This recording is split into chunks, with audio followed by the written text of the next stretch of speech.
My name is Alex Rice. I cover closed-end funds in the research department at Stifel. And our last panel was about mitigating credit risk.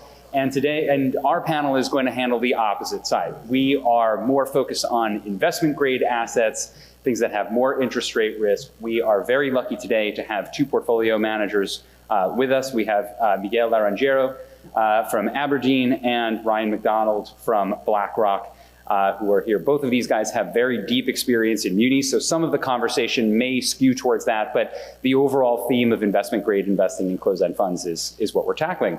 When we first were conceiving this panel, we decided that we were going to discuss this all in the context of a declining rate environment. But given the market reaction to the news over the past week and as of late, maybe talking about it in the context of a changing interest rate environment is more apt. And so with that, I'd just sort of like to dive in and offer a first question to our panelists and basically just cover it from there. How do you think the landscape has changed with regard to fixed income and the markets overall over the past couple of weeks, and how your thinking has changed? Maybe I'll start with Miguel. Thanks, Alex. Yeah, obviously there's been a slight sell-off in markets broadly across fixed income, also in municipals, as the market's pricing in potentially inflationary policy agendas with tariff policy and potentially a growth agenda. We think this presents an opportunity for investment, specifically in municipals. In municipals, we've seen supply tick up 40% or so. We think really going into the end of the Q4, beginning of Q1 of 2025, we think that serves as an opportunity for a market rally. A lot of the market issuance has taken place in the first 3 quarters of the year. We think now with investment grade yields at roughly 5.5% tax equivalent yield, we think now is a good time to get invested, particularly in the municipal market at this point, and realize the higher elevated value of the tax exemption at these elevated yields. Yeah, Ryan, did you have anything on that, or? Yeah, I'm happy to hop in. Just to piggyback off what Miguel said, I think if you rewind back to the end of 2023, you saw a highly volatile rate environment. The volatility has calmed down a little bit, but we think end of 2023 was really a great opportunity for total return. You saw extremely cheap municipal valuations. Technicals were not, as the way Miguel described them today, they were not tremendously supportive from a fund flow perspective. We had repositioned to focus on total return. We think the opposite's true, and very similar to what Miguel pointed out, it's really all about income. When you look at the tax-adjusted yields of munis, whether you're looking at investment grade munis, in the 4% to 450 context, depending on rating classes, or high yield munis, which are 100 to 200 wider, depending on the type of credit you're looking at. From a credit spread perspective, it may not look cheap by historical standards, but when you think about the all-in yields and you tax adjust it, high yields offering 8 to 8.5%, investment grade offering a little less than that, closer to 7. But it's really, really attractive. I think you do need to be mindful. Prior panel talked about interest rate risk, the uncertainty of where rates could go under this administration and future Fed policy. So I think you really want to be careful of the level of duration risk that you're taking. But from an income perspective, we think it looks very, very attractive. Maybe touching on that issue of the high yield space, how do you think sort of like what we've seen over the past week in terms of regulatory issues, maybe with some of the more prominent categories in high yield, hospitals, energy, things like that, has any of that caused a reaction in the market? Do you expect anything from that?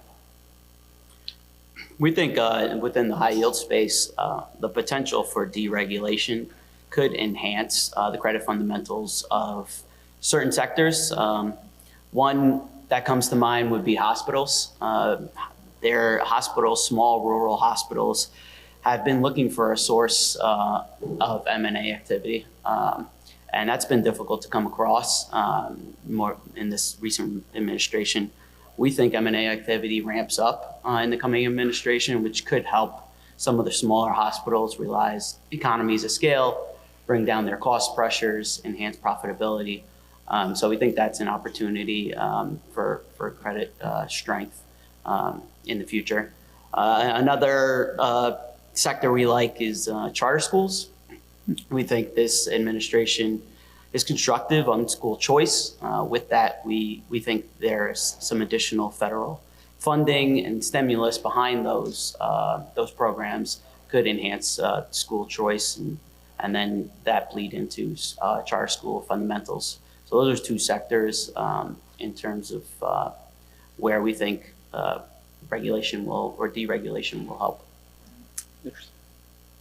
Yeah, I would agree with those sectors. I think the one other one I'd point out that maybe isn't directly related to legislation from a Trump administration, but if you think we're in the midst of a soft landing or continued economic growth, pro-growth policies under the new administration, land development deals, they've been extremely popular, with mortgage rates very high and limited resale. You've seen new home buyers in the millennial generation really look at building home once again in the sort of some of the hotter markets of California, Colorado, Florida, Texas, Utah. There's been a lot of issuance there. The fundamentals remain very, very strong. It's a good source of yield. And if you think the growth paradigm continues over the next couple of years, I'd expect that to continue in that sector in particular to offer a very good source of extra yield pickup.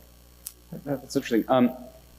When we were talking about this panel on the phone, we had a couple of prep calls, and I remember, Ryan, you had said some very interesting things about the rise of daily liquidity products such as ETFs and other things, and their impact on the high yield market and on this specific. So maybe going off of some of the high level stuff and just talking about a little bit of the nitty gritty of managing these funds and how that impacts your day to day. Yeah, so I think at a high level, when you think about the high yield municipal market, it's fairly liquid 90% of the time, but 10% of the time it can be very illiquid. So I think as a manager of mutual fund products or other products that offer daily liquidity, you have to be incredibly mindful of the liquidity of your portfolio. The gap risk that's involved when you experience bouts of rate volatility, whether you're talking about an election, COVID, going back to Meredith Whitney, it can be pretty dramatic. So I think you got to be careful of the amount of high yield that you own and how levered that high yield exposure may be in certain daily liquidity vehicles. Within munis in general, it's no different in high yield. I think it's 3/4 of the assets, probably more in high yield, are concentrated in daily liquidity vehicles. So it really exacerbates volatility that you see in the rate market. So that's something you need to be mindful of. Obviously, income, as I mentioned, is incredibly important when you're talking about what the end investor wants. But the end investor certainly doesn't want you to be in a liquidity squeeze if we enter into one of these volatile periods. That's something we continuously monitor in our portfolios.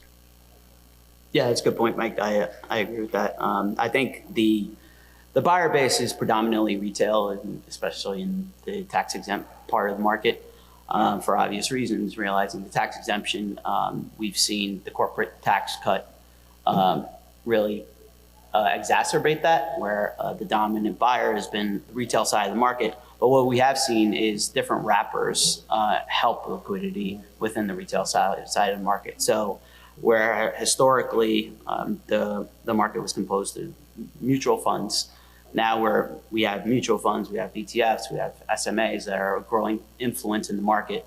That has had enhanced liquidity, mostly in the BBB and BB space. Yeah. With that, can you also just opine a little bit onto any advantages that you see in terms of the closed-end fund structure for helping you guys mitigate that, whether it's with using leverage, whether it's the control over inflows and outflows, anything to that end? I would say closed-end funds, they don't have to deal with the daily redemption. So, as a portfolio manager of closed-end funds, you can, obviously weather that storm a little bit better than, having to be fully invested in a mutual fund or close to fully invested. You can position a little bit for some of those potential outflow cycles. The other product I would reference that I think is drawing increased interest, and I expect to continue to draw interest, is the interval funds. Interval funds with quarterly lockups with some fixed redemption schedule. I think within the high yield municipal market and to a certain extent in the IG municipal market, provide you with a greater ability to take advantage of those outflow cycles, and you can really generate meaningful alpha if you're the one that's able to provide liquidity, which you can do in a closed-end fund. I just think it's a little bit easier within an interval fund. And that's, I think, one trend we are likely to see increase in the coming years. Yeah, I was going to follow on Mike's thought with respect to the closed-end funds. Being a provider of liquidity when there are bouts of illiquidity could enhance total return. And that's one of the advantages that a closed-end fund vehicle has, not dealing with constant inflows and outflows. If you're a provider of liquidity, you can lock in attractive yields for a long duration of time where, mutual funds might not have that availability in an outflow cycle. Interesting. So I'd like to circle back to some of the sort of the higher level stuff that we were, again, when we were doing prep for this call, we talked about sort of the two rates that are always critical, right? Tax rates and interest rates. We touched a little bit on the interest rate story. Maybe we'll come back to that in a bit, but just some thoughts on the changing landscape for tax rates. Anything that you guys are seeing early, thoughts on the state and local tax exemption, where things are shifting around, and maybe how investors are preparing or how a portfolio manager is thinking about those issues this early. Yeah, we think, there's a lot of uncertainty in regards to tax policy. It seems with the possibility of a Republican sweep, the TCJA will extend their tax cuts. So that should be business as usual, really, from a market perspective. I think the risk to the municipal market is a potential additional cut to the corporate tax rate down to 15%. That could impact the buyer base potentially. So where I stated earlier that our buyer base is predominantly composed of retail investors, I think that's going to have to continue, especially in light of a potential 15% corporate tax cut. Yeah, 100%. I think the market is increasingly now a retail-driven market, just given the disparity in tax rates that could be exacerbated in this administration. There's the potential for some change to SALT, which could, I think, from a credit perspective, help some of the blue states and incrementally help with demand. I think I'd leave it there. Yeah. Great. Okay, so now I'd like to sort of like some of the more parochial interests that we deal with. I know that I deal with when I deal with retail clients all the time in closed-end funds. There's always this tension between yield-oriented strategies, between total return strategies. And I remember, again, in our early conversations, right, Ryan, you had mentioned some interesting things about convexity in the bond market and some of the trade-offs that managers have to do and what some of those implications are. And I was just wondering if you could share some of that. Yeah, happy to go into it. So I think, the municipal market for forever has been called a 30-year non-call 10 market. But you have a buyer base that focuses on income and maybe doesn't focus as much on the call option that's embedded in munis as, say, the mortgage market does. So I think for years, you saw some inefficiencies in the market with respect to placing a higher value over on income over the convexity characteristics of municipal bonds. And when we saw the flood of low coupon bonds come to the market before interest rates rose, and then you had the subsequent interest rate sell-off, you had, and this was never more evident than in the closed-end fund market, where you had low book yields and you had a sort of flattening and even inverting yield curve, which created sort of an imbalance in the funding market for closed-end funds. And various closed-end funds, including ourselves and I'm sure others, felt like clients were focused on income. So selling some of those lower coupon bonds to generate more income to sort of more balance out the income of your portfolio versus how you were funding it was what I think a lot of fund managers were focused on. At the end of 2023, when the market rallied a ton, you obviously sacrificed a great amount of total return by selling down your sort of low dollar price, low coupon bonds that, had you held onto them, would have generated substantially better performance. And I think that's a trade-off that you always have to sort of keep in mind. And where do you think the trajectory of rates are? Where's the dollar price of your portfolio? What is the downside versus upside duration risk that you're taking and the sort of associated convexity risk in your portfolio? I think within the municipal market, that has become a much greater focus since rates have increased than it was sort of in the lower interest rate era. I'd expect that to continue. The sort of paying up for higher coupon bonds versus, not paying up for a lower coupon bond and a lower dollar price bond isn't as distorted as it may have been, 4 or 5 years ago. Yeah, I think that's an evolving landscape. I think, when the municipal market started, they were predominantly a cash flow oriented, income generating, seeking investor base. I think over time, as you've seen interest trickle into the market, that's pivoted to kind of a combination of, total return along with coupon clipping investors. So balancing the risk between the two is an evolving process as fund managers, listening to, investors' feedback and what their needs are in terms of looking for tax-exempt cash flow versus a total return product is something we have constant dialogue on our team about. But I think it's an evolving landscape, the trade-off between, just tax-exempt cash flow, which is what tax-exempt bonds were for, the last 30 or 40 years, but that's been changing. So I think, it's a conversation that needs to be had across the industry. Yeah. Also, it's hard to divorce this issue of income, book yields, interest rates, and all of that from the issue of spreads as well, right? Which is how a lot of closed-end funds make their extra yield. There's this notion of leverage. We've had the Fed already cut 75 basis points. Have you seen any impact from that yet? Sort of, can you give people in the audience like a notion of how long does it take for the borrowing costs to come down? How long will it take for investors to see that in the earnings of the funds? So within the muni landscape, borrowing costs are still elevated. We tend to see a lag in borrowing costs.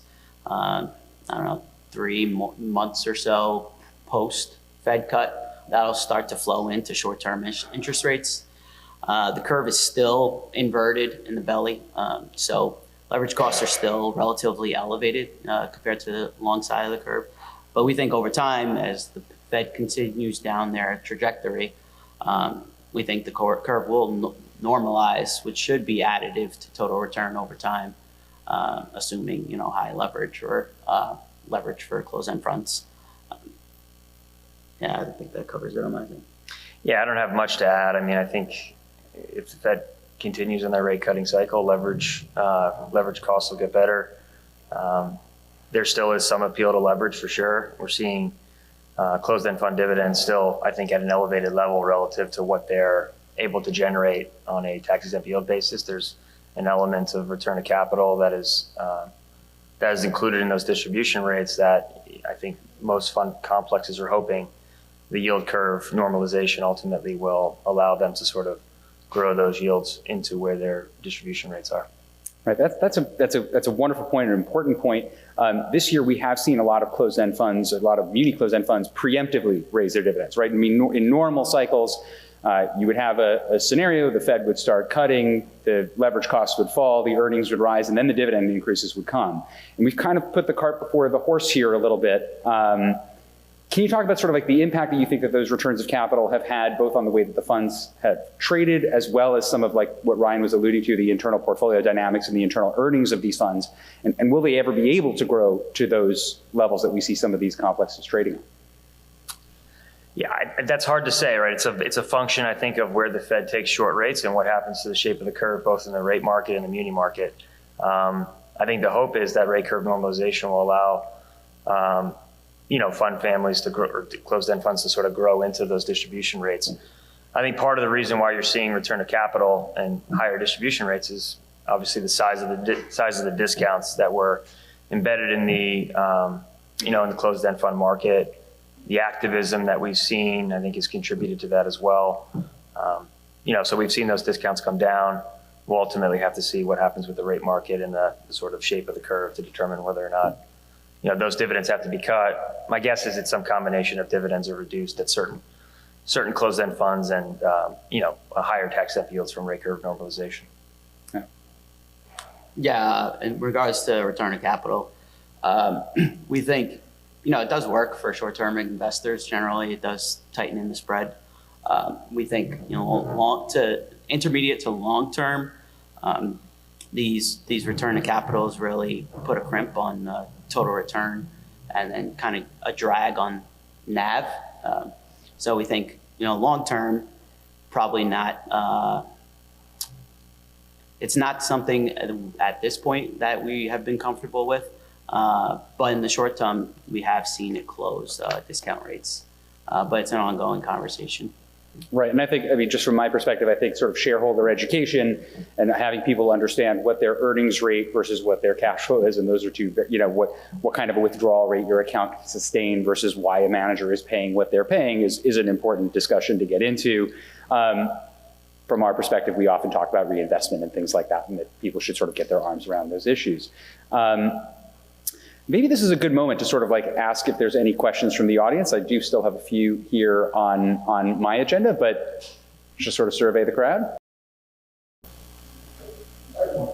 Talking about the convention line, total return versus income dynamic and situations that were presented to you in 22 after the massive sell-up and then the rally for the Q3 or Q4.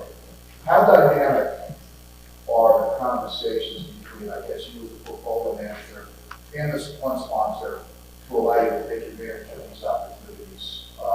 So, in other words, you may not have to, can you, if it's sold as an income fund, you may have to sell below income. Or have a conversation with the fund sponsor, I guess, in terms of making those decisions. It's a constant conversation, and as we saw back in that time frame, and hindsight's 2020. I mean, there was uncertainty over how high rates would go. How bad would these funding dynamics get? There was certainly, I think, at the time, a reluctance to sell some of these positions because of the thought that, there was potential price appreciation coming back in, just because the technicals at the time were so poor. Munis were very cheap, and so there was a broad consensus that when rate volatility, and munis are so correlated with rate volatility, when rate volatility came down, munis were likely to outperform. It took so long for that to happen. I think a lot of fund managers ultimately were forced to sort of punt some of these lower dollar price bonds and, get the income of the portfolio up. But to answer your question, those were constant conversations that were had. Difficult decisions were made. I think within the open-end funds, there was, certainly if your fund was not levered, a far greater ability to maintain those positions. And within, specifically the open-end funds that I manage, I think you saw a significant difference in the performance during that period. Yeah, but I just pointed just to that. Yep. Yeah, I would agree with that. I mean, there's constant pressure really in distributions in general. With that, we are asked to sacrifice total return.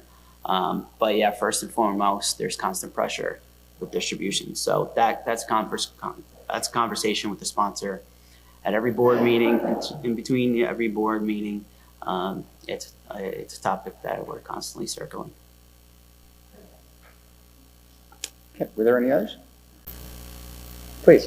Yeah, I'm curious, how do you guys feel about Municipal right now, given the musical part of the program? It seems like we're kind of in the music shorter than kind of what's going on.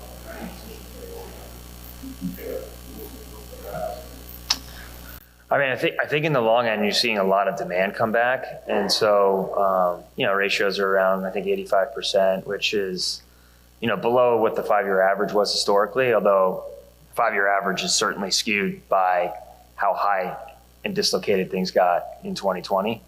But there seems to be pretty good support, certainly far more support for the medium part of the curve and the long end of the curve than there was, 6 to 12 months ago.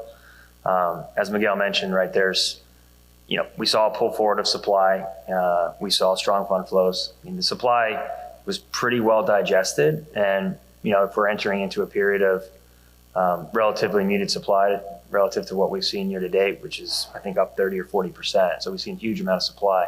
If supply is a little more muted, I think the technicals are setting up quite well. I mean, the one caveat is, and, everyone, it's across the market, everyone points to the municipal technicals. It's not like BlackRock's any different. It really just comes down to what happens with rates. I mean, at the end of the day, it's, what's your rate view? And I'll tell you what munis are going to do. I mean, there's certainly relative value considerations without question that I just mentioned, but rates are the driving factor. Yeah, I would point to, I mean, when we look at spreads, high yield to munis, high yield looks tight, very tight, historically tight. But when you compare IG spreads to corporate spreads, corporate IG spreads, they look relatively attractive. They look probably, I think they're out in the 70th percentile of where they were the last 5 years. You can clip a 6.25, 6.5 tax equivalent yield on an investment grade muni at this point. In the high yield market, as Mike said earlier, you can clip 8 to 8.5% tax equivalent yield. We think that presents a relatively attractive yield given the historically low default rates when you compare it to corporates. So yes, spreads look tight relative to themselves, but relative to other asset classes, we think munis look attractive, particularly in the short and then long end. We think we've been putting money to work, kind of a barbell approach with the curve inverted as it is. Any questions? So I had one to return to on that issue. Ryan, this is the second time that you've mentioned that like sort of the rate view is really important, right? And whatever happens in these interest rate markets is going to have a lot to do with what munis do. Do either of you guys at a firm is there a house view? How do you manage against the house view? And also, as the previous moderator said, the difference between hedging and diversification is the risks you know versus the ones that you don't. How do you sort of balance that process? It's a good question. So definitely there's a house view. We're on weekly calls. We have access to all of our rate strategists across the firm. And so there's definitely a house view. I think, every portfolio manager has their own sort of divergence potentially from that view. And, you're not obliged to follow the house view as you may be at other places. So, we have that aspect of it. So, I think at the end of the day, one of the most critical aspects of performance is just making sure that you're not taking unnecessary duration risk in your fund. I mean, it's very difficult to implement, I think, an effective hedging strategy. Our clients at the end of the day are buying munis most likely for the income, but they understand that they're taking duration risk. You can hedge, and I think if you have strong conviction, and we do hedge in certain of our products with interest rate futures and other tools, but our clients are coming to us to buy, municipal bonds, not necessarily undertake a sort of a municipal ratio trade that they may not be looking for. Yeah, we have constant dialogue with our economists. We have chats every day that we discuss, ongoing economic indicators, and that informs their house view informs kind of, our outlook on rates. But there is some dispersion within the management team, within our economist team, and there's freedom to extend or shorten as the team sees fit. In the end, we're judged really as managers on total return performance. So if we have conviction, to shorten up the portfolio or lengthen the portfolio, that's on us, and those results come back in total return, and then feedback through the investors. I just wanted to survey the audience if there's any questions on rates before we move on to something else, and surveying the room. Okay, great. So I had one more. So I cover closed-end funds as part of the equity research department. I make a joke that I talk about fixed income all day, but my boss is the head of equity research. And I have some of my own opinions, but I'd love to gauge your guys' temperature on how do you, within the context of the long leveraged closed-end fund, the perpetual fund with long duration, how do you suggest people use these sort of this equity stub of an investment company in their otherwise fixed income portfolio? Do you have advice for positioning or other things that people should have in mind when they're using this tool? Yeah, so I think closed-end municipal funds provide a diversifier. It's an income-generating diversifier in a secured asset class with historically low default rates. Generally, it has a low correlation to equities globally and domestically. So I think for those investors looking to clip coupons and generate cash flow, I think municipal closed-end funds is good fit. Yeah, I would 100% agree. I mean, the only thing I would mention again is just be mindful of the duration and manage the duration within the context of your broader portfolio. Yeah, I think munis are a great asset class. Closed-end funds are a great way to get incremental return. They are a great diversifier. Definitely be mindful of your duration risk. Okay. I think that's sort of it that I had for the end of my prepared questions.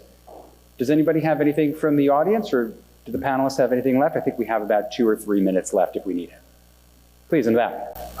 What price comes from the fees of other funds? I think they about irritating with the right timing is for fixing up the people. Sorry, could you repeat the last part of that? Can you comment on how long you can consider not charging fees on some of these funds and how that fits into everything else that's possibly into that? I can't speak directly to that, but I do know that we've cut some fees on some products. I'm not intimately familiar with how long that'll last, but I'm happy to follow up with you after the panel. Okay. Well, anyway, thank you very much. I think the speakers are going to be available if anybody has anything longer or anything they wanted to go through in private. But thank you very much for the opportunity.